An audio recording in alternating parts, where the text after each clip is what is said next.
சுதந்திரித்துக் கொண்டு என்றைக்கும் அதிலே வாசமாயிருப்பார்கள். சங்கீதம் 37:29.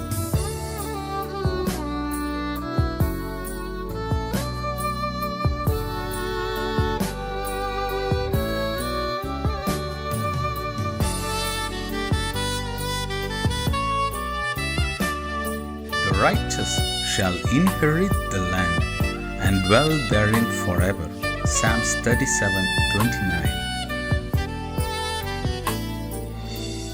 இரட்சகருமாகிய இயேசு கிறிஸ்துவின் நாமத்தினாலே உங்கள் ஒவ்வொருவருக்கும் காட் கூசிஸ் மினிஸ்ட்ரி சார்பாக புத்தாண்டு வாழ்த்துதலை தெரிவித்துக் கொள்கிறேன். தேவனாகிய கர்த்தர் தம்முடைய பெரிதான கிருபையினாலே 2024 ஆண்டிலே நம்மை பிரவேசிக்க செய்திருக்கிறார். அவருக்கு ஸ்தோத்திரமும் கனமும் துதியும் மகிமையும் உண்டாவதாக.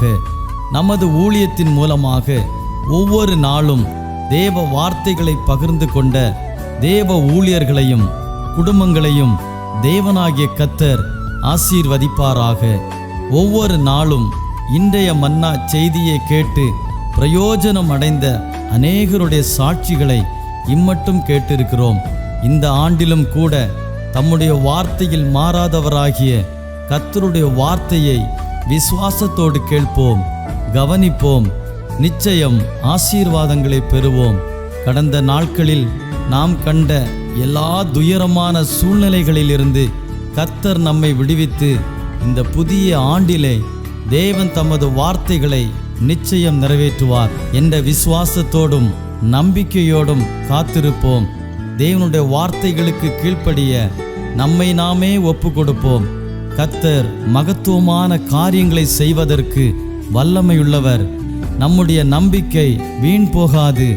தேவன் சகலவற்றையும் அதினதின் காலத்திலே நேர்த்தியாய் செய்கிறவர். இந்த புதிய ஆண்டையும் கூட நமக்கு தேவன் தந்திருக்கிறார். கடந்த ஆண்டிலே நம்மோடு கூட இருந்தவர்கள் அநேக பரிசுத்தவான்கள் கர்த்தருடைய இளைப்பாறுதலுக்குள் பிரவேசித்திருக்கிறார்கள். ஆகிலும் நம்மை கொண்டு தமது திட்டங்களை நிறைவேற்றும்படியாக தேவன் நம் ஒவ்வொருவரையும் ஜீவனோடு பாதுகாத்து இந்த புதிய ஆண்டிற்குள் பிரவேசிக்க செய்திருக்கிறார். நல்ல எதிர்பார்ப்போடும் விசுவாசத்தோடும் காத்திருப்போம். இந்த ஆண்டு மகிமையாக துவங்கட்டும். கர்த்தர் தாமே இந்த ஆண்டு முழுவதும் உங்களையும் உங்கள் குடும்பங்களையும் ஆசீர்வதிப்பாராக. ஆமென்.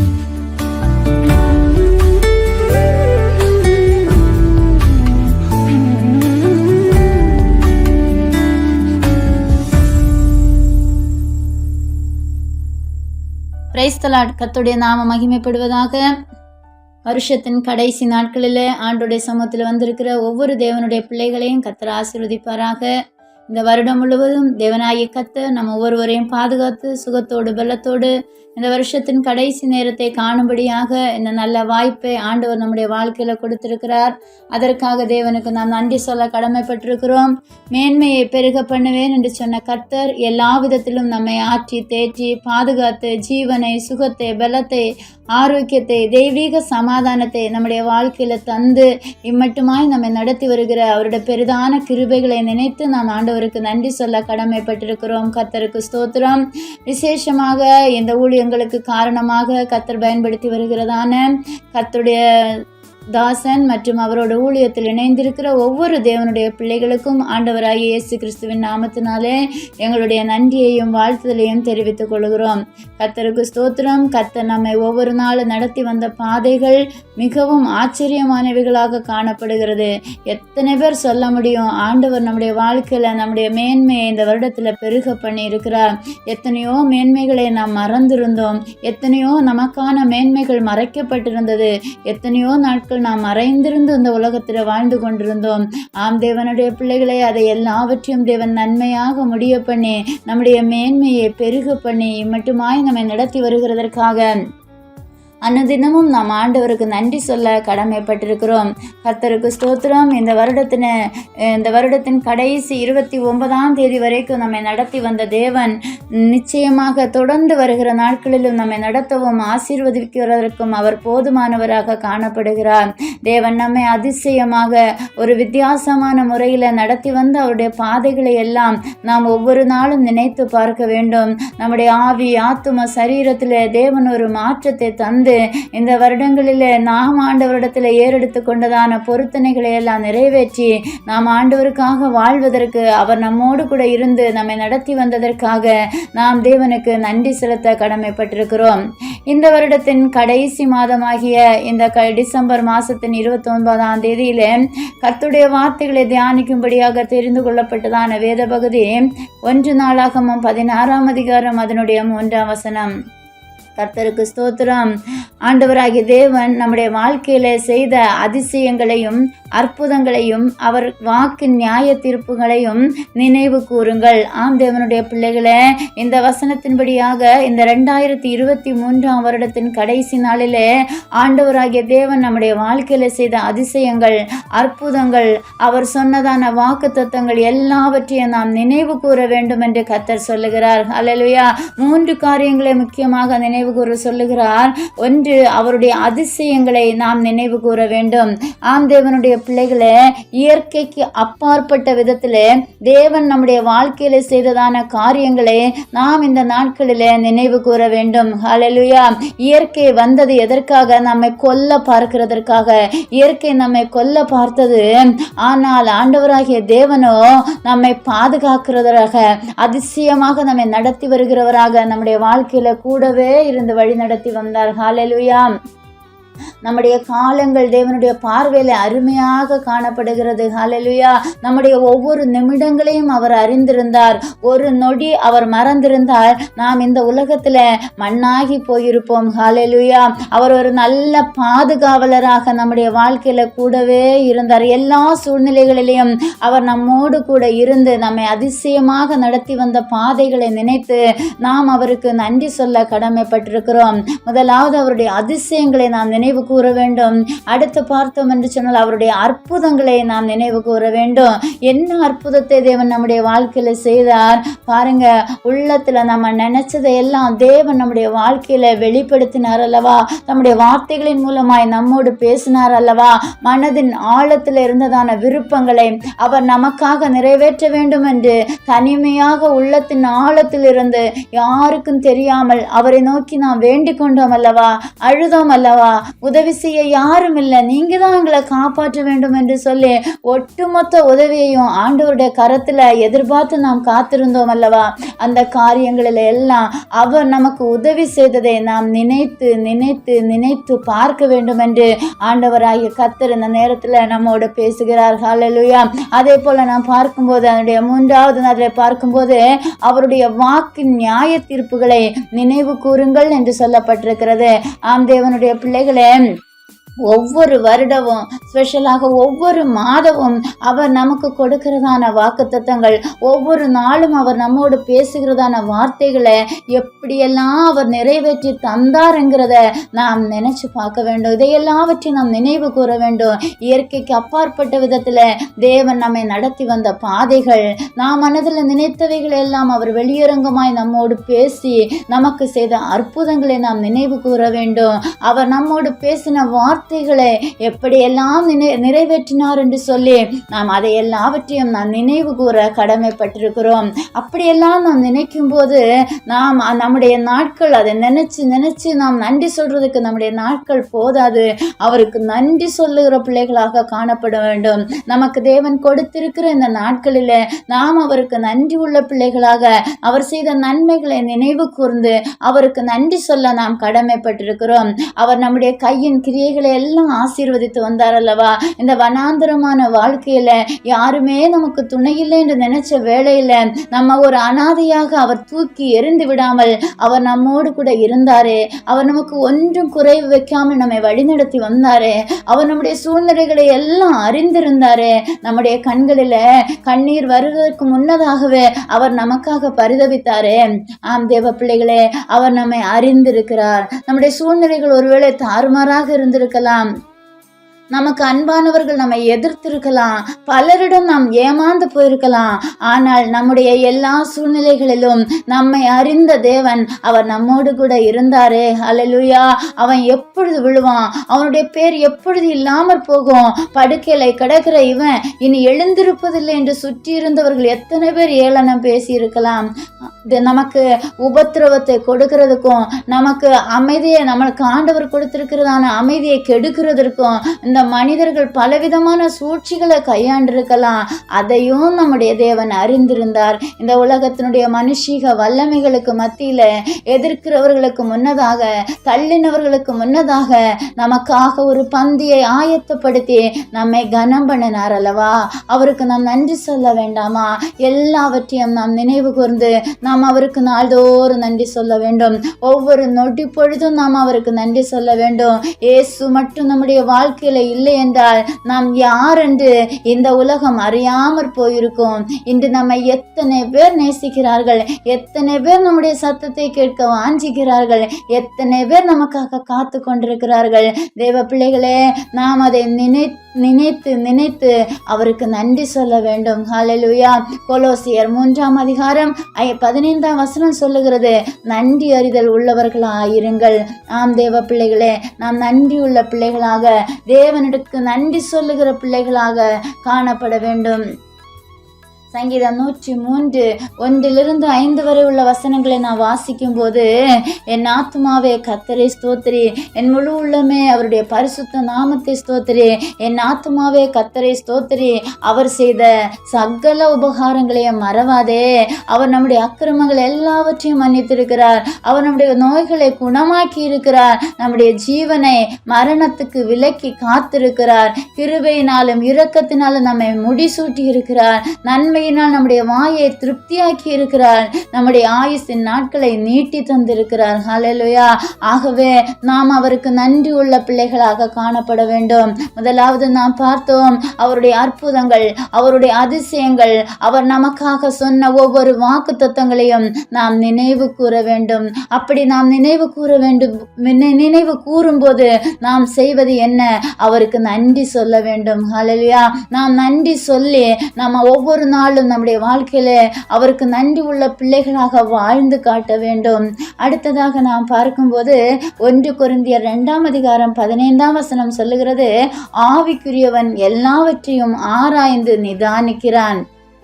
ஆம் தேவனுடைய பிள்ளைகளே, நாம் நம்மை ஆராய்ந்து நிதானிக்கிற பிள்ளைகளாக காணப்பட வேண்டும். எதை நாம் ஆராய்ந்து நிதானிக்க வேண்டும்? நாம் ஒவ்வொரு நாளும் ஜெபம் பண்ணணுமா? ஒவ்வொரு நாள் இந்த வருஷத்துல நம்ம வேதம் வாசிச்சோமா?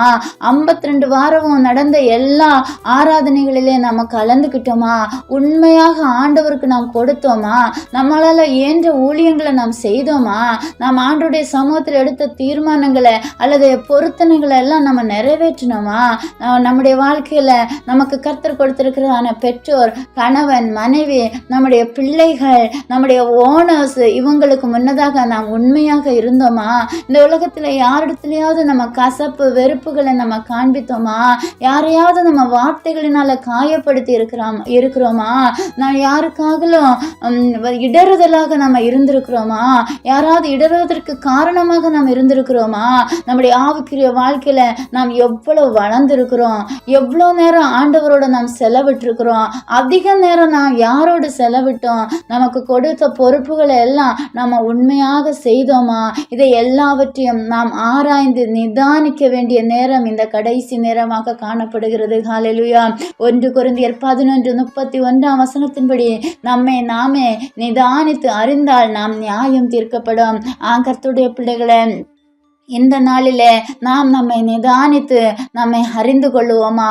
நாம் நிச்சயமாக நாம் எப்படி இருக்கிறோம் என்பதை இந்த நாளிலே உணர்ந்து கொள்ள வேண்டும். ஹல்லேலூயா.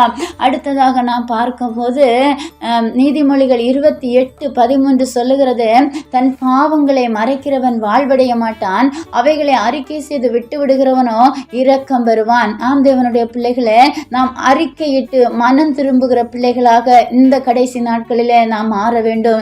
யோசுவா 33:5 சொல்லுகிறது, யோசுவா ஜனங்களை நோக்கி, உங்களை பரிசுத்தம் பண்ணி கொள்ளுங்கள், நாளைக்கு கர்த்தர் உங்கள் நடுவில் அற்புதங்களை செய்வார் என்றான். ஆம் தேவனுடைய பிள்ளைகளே, நாம் நம்மை பரிசுத்தம் பண்ணி கொள்ள வேண்டிய நாள் இந்த நாட்களாக காணப்படுகிறது. இந்த 2023 ஆண்டுல நாம் அறிந்தோ அறியாமலோ செய்த குற்றங்களை நாம் ஆண்டவருக்கு முன்னதாக தெரியப்படுத்துவோமா? அவருடைய இரக்கத்திற்காக நாம் கெஞ்சுவோமா? நம்முடைய தப்பிதங்களுக்காக நாம் மனம் வருந்தி நம்முடைய தப்புகளை குறித்து ஆண்டவருடைய சமூகத்தில் நாம் அறிக்கையிடுவோமா? நம்முடைய தப்பிதங்களை விட்டு நாம் திரும்பி ஆண்டவருடைய சமூகத்தில் மன்னிப்பை பெற்றுக்கொள்ள வேண்டிய நேரம் இந்த நேரமாக காணப்படுகிறது. ஆகவே நம்முடைய பாவங்களை அறிக்கையிட்டு நாம் மனம் திரும்பி ஆண்டவரோடு கிட்டி சேர வேண்டும். கடைசியாக தானியேல் 1:8 சொல்லுகிறது, தானியேல் ராஜாவின் போஜனத்தினாலும் அவர் பானம் பண்ணும் திராட்சை ரசத்தினாலும் தன்னை தீட்டப்படுத்தல் ஆகாது என்று தன் இருதயத்தில் தீர்மானம் பண்ணிக்கொண்டு தன்னை தீட்டுப்படுத்தாதபடி பிரதானிகளின் தலைவனிடத்தில் வேண்டிக் கொண்டான். ஆனால் அன்பு தேவனுடைய பிள்ளைகளே, நாமும் கூட சில தீர்மானங்களை வருகிற புதிய ஆண்டில் ஆண்டவருக்காக நாம் எடுத்துக்கொள்ள வேண்டும். நம்முடைய வாழ்க்கையை நாம் பரிசுத்தமாக காத்துக்கொள்வதற்கு தீர்மானங்களை நாம் எடுத்துக்கொள்ள வேண்டும். தேவனுக்கு பிரியமானதை செய்வதற்கு நாம் நம்மை தீர்மானித்து கொள்ள வேண்டும். நாம் எடுக்கிற தீர்மானத்தில் நாம் உறுதியாக இருக்க வேண்டும். நாம் உண்மையாக இருந்து வெற்றி பெறுவதற்கு ஆண்டவர் நிச்சயமாக நமக்கு உதவி செய்வார். அன்று தானியேல் ராஜாவின் போஜனத்தினாலே தன்னை தீட்டுப்படுத்த கூடாது என்கிற விஷயத்தில் அவன் தீர்மானம் பண்ணினதுல உறுதியா இருந்ததினால ஆண்டவர் அவனை ஆசீர்வதித்தது போல, கர்த்தர் அவனை இந்த தேசத்துல உயர்த்தினது போல, சிங்கங்களின் கைக்கு அவனை தப்புவித்தது போல, இந்த உலகத்துல வருகிற எல்லா பிரச்சனைகளுக்கும் தேவன் நம்மை விலக்கி பாதுகாத்து நம்மை உயர்த்துவார் என்பதில் எந்த சந்தேகமும் இல்லை. ஆகவே இன்றைக்கு நாம் கேட்ட வார்த்தையின்படியாக அவருடைய அதிசயங்களை எல்லாவற்றையும், அவருடைய அற்புதங்களை எல்லாவற்றையும், அவர் நமக்கோடு பேசின ஒவ்வொரு வாக்குத்தத்தங்களையும் நினைவு கூறுவோம். ஆண்டவருக்கு நாம் நினைவு கூர்ந்து நாம் நன்றி சொல்லுவோம். ஆவிக்குரிய பிள்ளைகளாகிய நாம் நம்மை நிதானித்து ஆராய்ந்து பார்த்து நாம் ஆண்டவருடைய சமூகத்தில் நம்முடைய பாவங்களை அறிக்கையிட்டு மனம் திரும்பி நாம் நம்மை தீட்டுப்படுத்தாதபடி தீர்மானம் பண்ணி கர்த்தருக்குள்ளே உறுதியாக இருப்பதற்கு ஆண்டவர் உதவி செய்வாராக. அப்படிப்பட்ட ஒரு வைராக்கியமான வாழ்க்கையை வாழ்வதற்கு நாம் ஆண்டவருடைய சமூகத்தில் நாம் ஜெபிப்போமா? ஒரு நிமிடம். தகப்பனே, நாங்களுமே நன்றியோடு துதிக்கிறோம் ஆண்டவரே. அப்பா, விசேஷமாக ஆண்டவரே, இந்த 2023 ஆண்டு முதல் நாள் தொடங்கினதிலிருந்து இந்த நாள் வரையிலும் நீர் எங்களை நடத்தி வந்த உம்முடைய பெரிதான கிருபைகளுக்காக, அற்புதமான பாதைகளுக்காக ஏசப்பா நாங்கள் உமக்கு நன்றி செலுத்துகிறோம் ஆண்டவரே. எங்களை நீ நினைப்பதற்கும் ஆண்டவரே, எங்களை நீர் விசாரிப்பதற்கும் நாங்கள் ஏமாத்திரம் ஆண்டவரே. பாவிகளாயிருந்த எங்களை பரிசுத்தமாய் மாற்றி உம்முடைய செல்ல பிள்ளைகளாக இந்த உலகத்தில் வாழ்வதற்கு நீர் உதவி செய்தீரே ஆண்டவரே. நாங்கள் அதை எல்லாவற்றையும் இந்த வேளையில நினைவு கூர்ந்து உமக்கு நாங்கள் நன்றி செலுத்துகிறோம் ஆண்டவரே. நீர் எங்களை நடத்தி வந்த பாதைகளை நினைத்து உமக்கு நாங்கள் நன்றி செலுத்துகிறோம் ஆண்டவரே. அப்பா, எல்லா நன்மைகளையும் நாங்கள் ஒரு நாள் மறக்காதபடி ஆண்டவரே, நாங்கள் உமக்கு நன்றி உள்ள பிள்ளைகளாய், நன்றி அறிதல் உள்ளவர்களாக இந்த உலகத்தில் எங்கள் வாழ்க்கை பயணத்தை தொடருவதற்கு நீர் எங்களுக்கு கிருபை செய்யும்படியாக ஜெபிக்கிறோம் தகப்பனே. அப்பா, உமக்கு ஸ்தோத்திரம் ஆண்டவரே. எங்களை நாங்களே ஆராய்ந்து பார்த்து தகப்பனே, நேரான பாதையில் நடப்பதற்கு, உண்மையாய் வாழ்வதற்கு, உமக்கு பிரியமாய் நாங்கள் வாழ்வதற்கு எங்களுக்கு கர்த்தர் உதவி செய்வீராக அப்பா. இந்த வார்த்தைகளை கேட்டுக்கொண்டிருக்கிற ஒவ்வொரு பிள்ளைகளுக்கும் நீர் உதவி செய்வீராக அப்பா. இந்த கடைசி நேரத்திலும் கூட அப்பா, எத்தனை பேர் கண்ணீரோடு கவலையோடு நினைத்த காரியங்கள் வாய்க்காதபடி வேதனையோடு கூட ஆண்டவரே, இந்த காரியத்தில் நீர் எனக்கு வெற்றியை தரமாட்டீரா என்று சொல்லி ஏக்கத்தோடு புலம்பலோடு இருக்கிற பிள்ளைகளை நாங்கள் நினைக்கிறோம் ஆண்டவரே. அவர்களுக்காக தேவன் ஒரு அற்புதத்தை செய்வீராக, ஒரு அதிசயத்தை செய்வீராக. நான் உனக்கு முன்னே போய் கோணலானவைகளை நேராக்குவேன் என்று சொன்னீர் ஆண்டவரே. உம்முடைய வார்த்தையின்படியாக தம்முடைய பிள்ளைகளுக்கு முன்னதாக நீர் கடந்து செல்வதற்காக நன்றி செலுத்துகிறோம் ஆண்டவரே. நீர் ஒவ்வொருவரோடும் கூட இருக்கிறீர் என்ற உணர்வோடு இந்த சூழ்நிலைகளை எல்லாம் தாண்டி செல்வதற்கு வேண்டிய பலத்தை ஒவ்வொரு பிள்ளைகளுக்கும் கொடுத்து காத்து கொள்வீராக. தீர்மானத்தில் உறுதியாக இருந்து உமக்காக பரிசுத்தமுள்ள பிள்ளைகளாய் உலகத்தில் வாழ்வதற்கு கர்த்தர் கிருபை செய்யுங்க. அப்படியே செய்வதற்காக நன்றி செலுத்துகிறோம். இயேசுவின் நாமத்தில் ஜெபிக்கிறோம் நல்ல பிதாவே. ஆமேன், ஆமேன், ஆமேன்.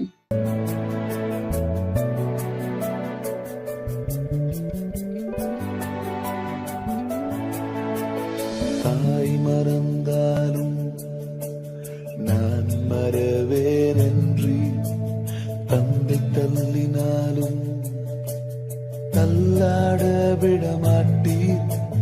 தாய் மறந்தாலும் நான் மறவேனென்றி. தந்தை தள்ளினாலும் தள்ளாட விடமாட்டீர். இன்பத் துன்பத்திலும் தொல்லை கஷ்டங்களிலும் இருளின் பாதையிலும் என்னோடே இருப்பீர். இன்பத் துன்பத்திலும் தொல்லை கஷ்டங்களிலும் இருளின் பாதையிலும் என்னோடே இருப்பீர். என் இயேசு என்னோடு, என் நேசர் என்னோடு என்றும்.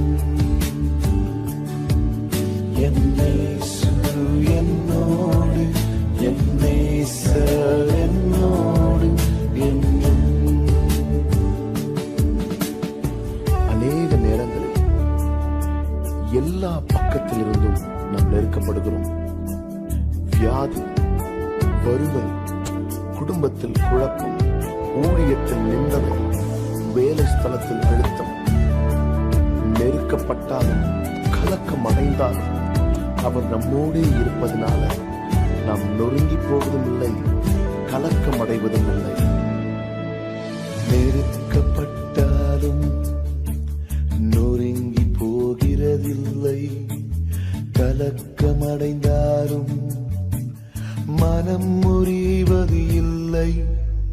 நெருக்கப்பட்டாலும் நொறுங்கி போகிறதில்லை, கலக்கம் அடைந்தாலும் மனம் முறிவது இல்லை.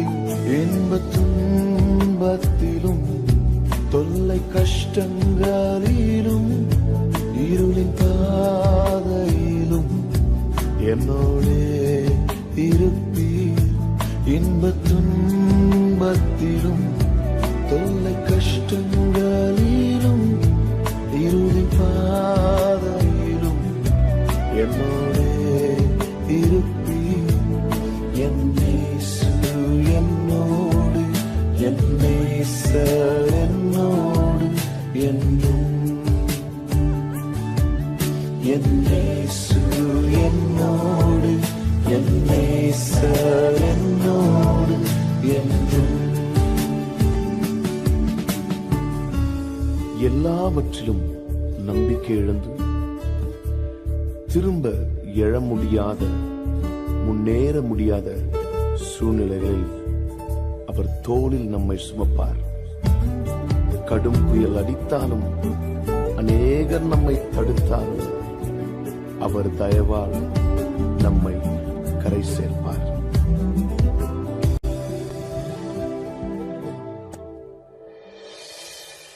என் கால்கள் தளர்ந்தாலும் உம் தோளில் என்னை சுமப்பி. கைவிடப்பட்டாலும் உம் தயவால் கரை சேர்ப்பி. கால்கள் தளர்ந்தாலும் உம் தோளில் என்னை சுமப்பி. கைவிடப்பட்டாலும் உம் தயவால் கரை சேர்ப்பி.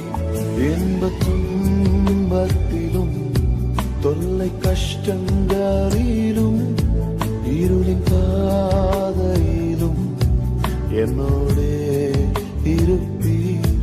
இன்பத் துன்பத்திலும் தொல்லை கஷ்டங்களிலும் இருளின் பாதையிலும் என்னோடே இருப்பீர்.